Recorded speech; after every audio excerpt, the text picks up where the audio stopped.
Hey, what's going on? This is the Body Punch Podcast. My name is Naz. Let's talk about UFC Fight Night, Blaydes versus Lewis.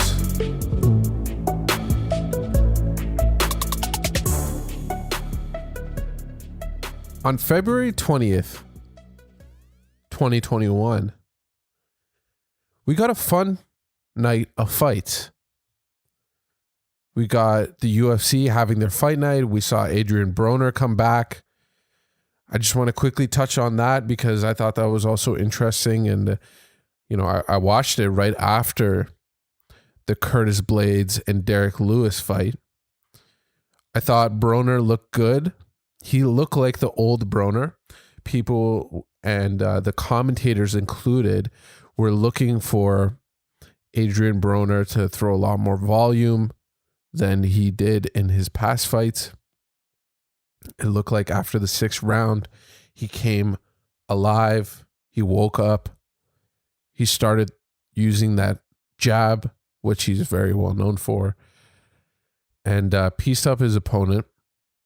He did show flashes of the old Adrien Broner. And what I mean by that, I think Adrien Broner went in 3 stages at the beginning of his career.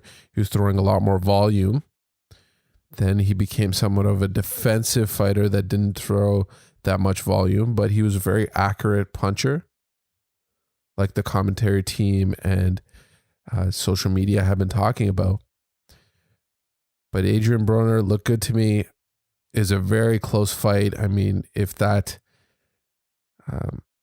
last punch after the bell didn't hit, we might see Adrien Broner losing his comeback fight.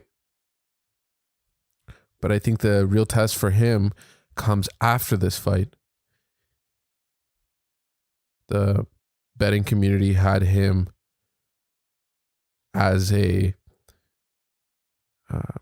person that could win handedly against his opponent.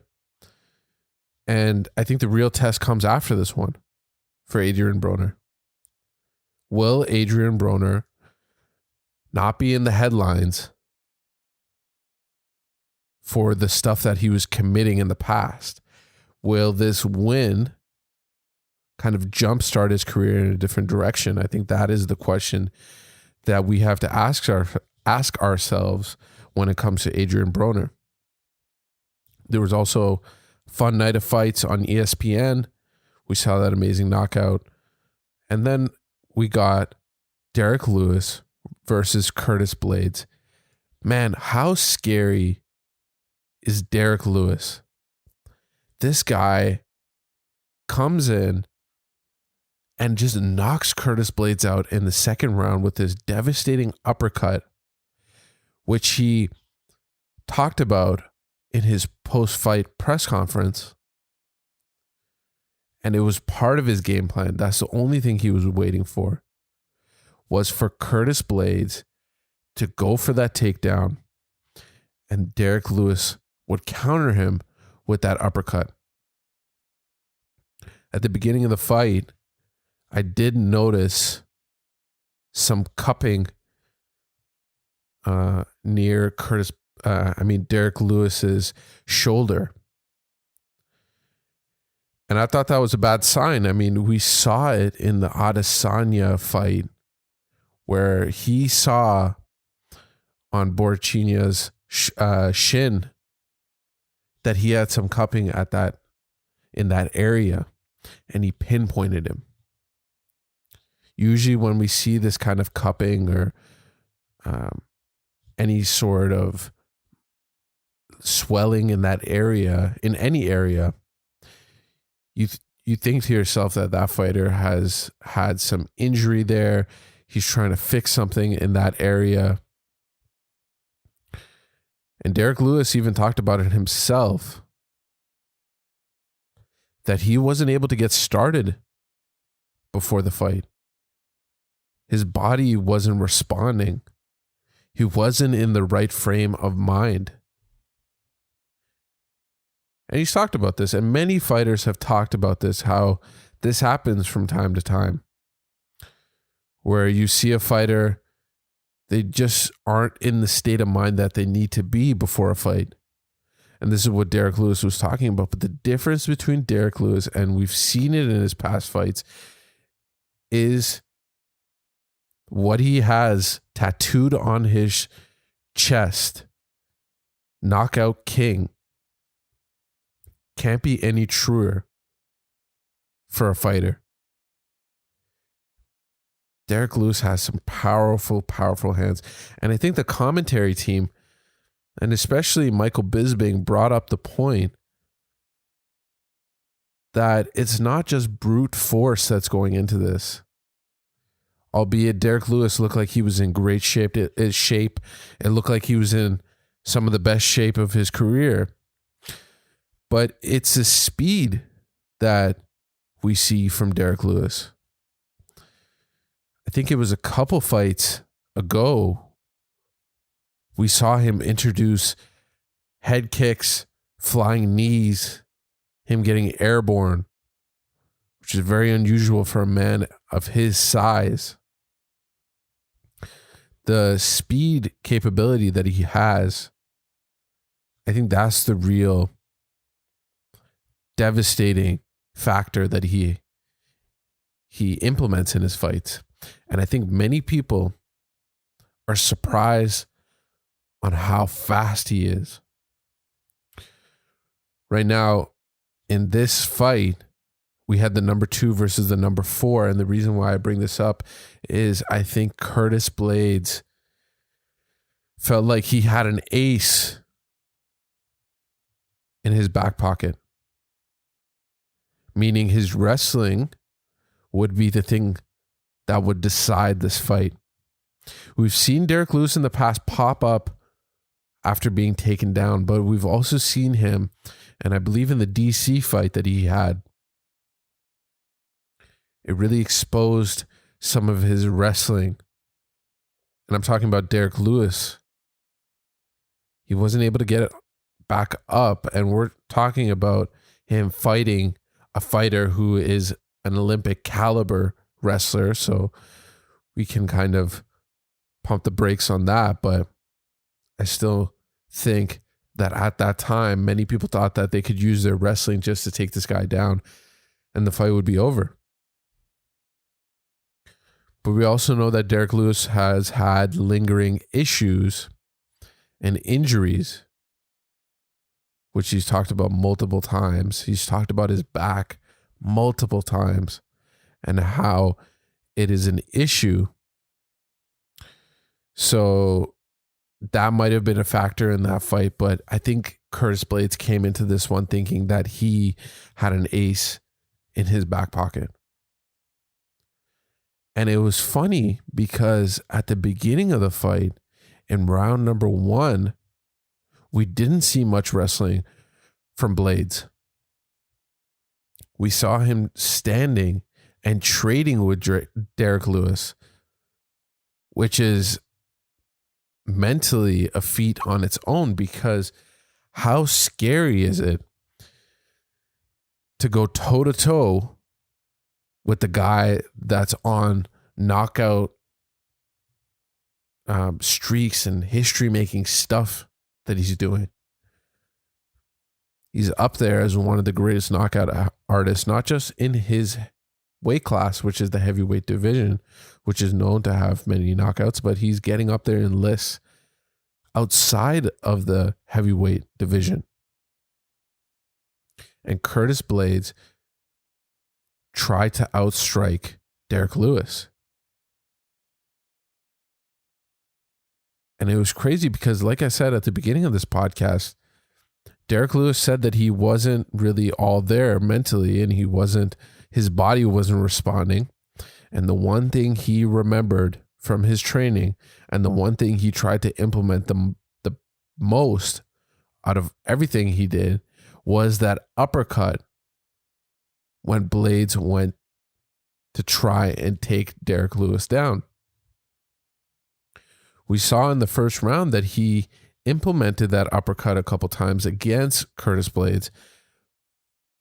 And we saw how it could be a devastating weapon, but I don't think anybody thought that this would happen.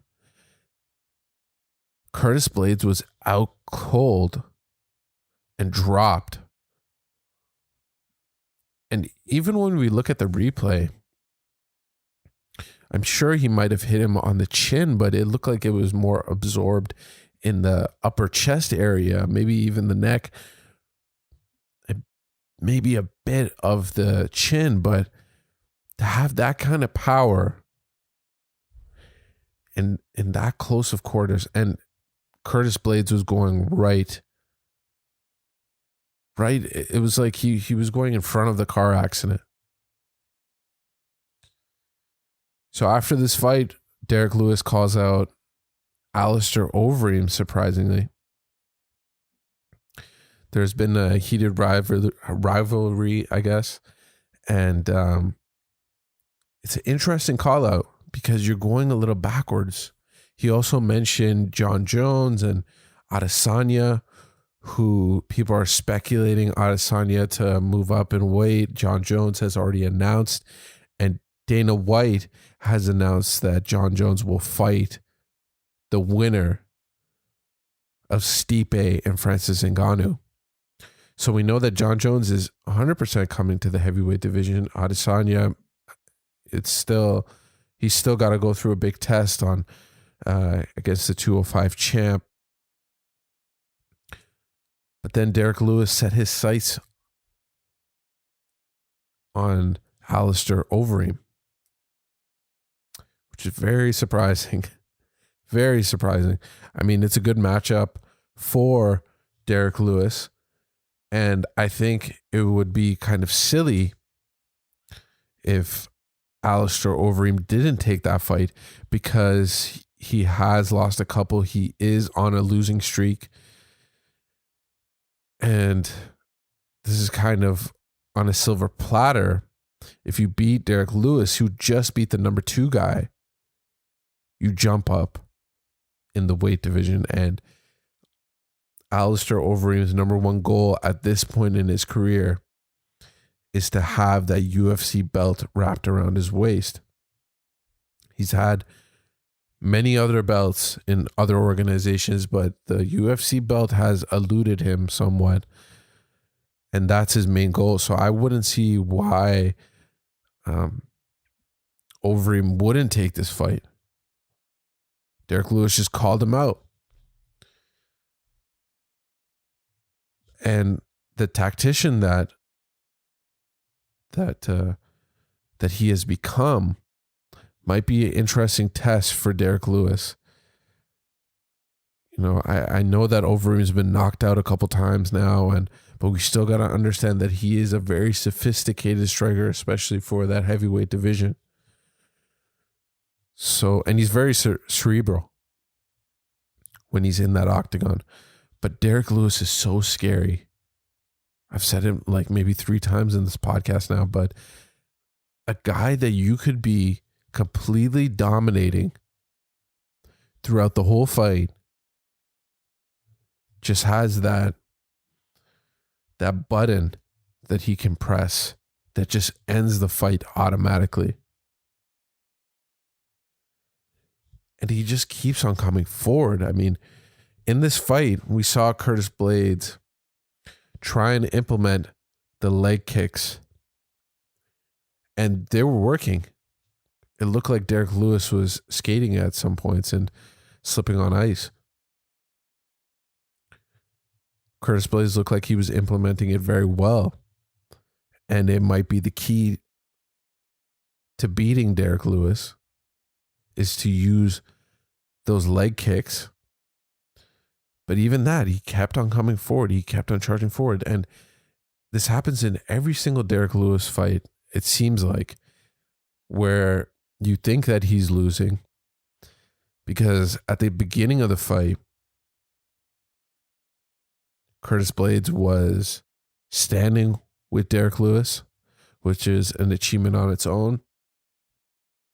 But then also in the back of Derrick Lewis's mind, it must have dawned to him that this guy is a wrestler and he's going to try and take him down. It's, you know, not just attempting to take him down is going to result in him, Derrick Lewis, thinking about the takedowns, But just the fact that everybody knows that Curtis Blaydes, his whole game plan revolves around his wrestling. So Derrick Lewis knew that he had to worry about the wrestling. So then you got this guy trying to strike with you, and then you also know that he's going to wrestle with you. So it's a lot to think about. Because in some fights we've seen that it seems like it's a non-verbal agreement where both fighters are just like, hey, we're going to stand. But you know when you fight Curtis Blaydes that at one point in the fight, he's going to try and take you down.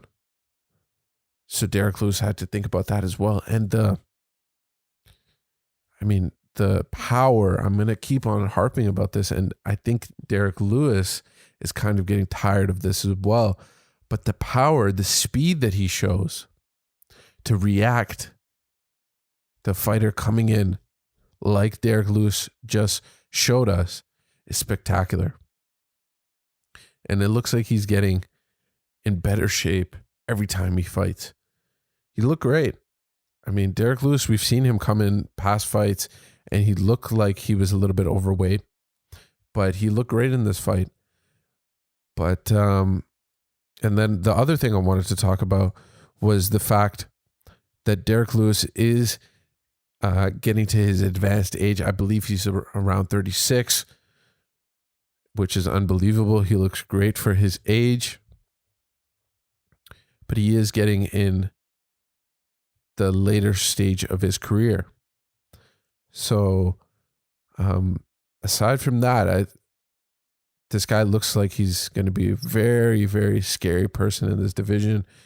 And with the UFC's heavyweight division kind of in a stalemate because of the Francis Ngannou and Stipe fight, and then after that, the looming John Jones fight for the winner of that championship belt, Derrick Lewis is going to have some fun. And if he gets over him, that'd be a great fight. The rest of the card, I mean, it was a fun fight. I mean, we saw some amazing knockouts. We saw Arlovsky getting subbed by Tom. The prelims were fun as well. A lot of great fights. It was a good fight night card. I really enjoyed it. And then that mixed with the boxing that we saw from ESPN and Showtime, great night. So thank you for listening to this podcast. I really appreciate it. If you guys could like, subscribe, hit the bell notification on YouTube, that'd be amazing. If you guys could listen to the podcast on the different podcast platforms, that'd be great. And give 5 stars and follow and all that good stuff. That'd be really appreciated. Thank you for listening to this podcast. My name is Naz. This has been the Body Punch Podcast. Bye.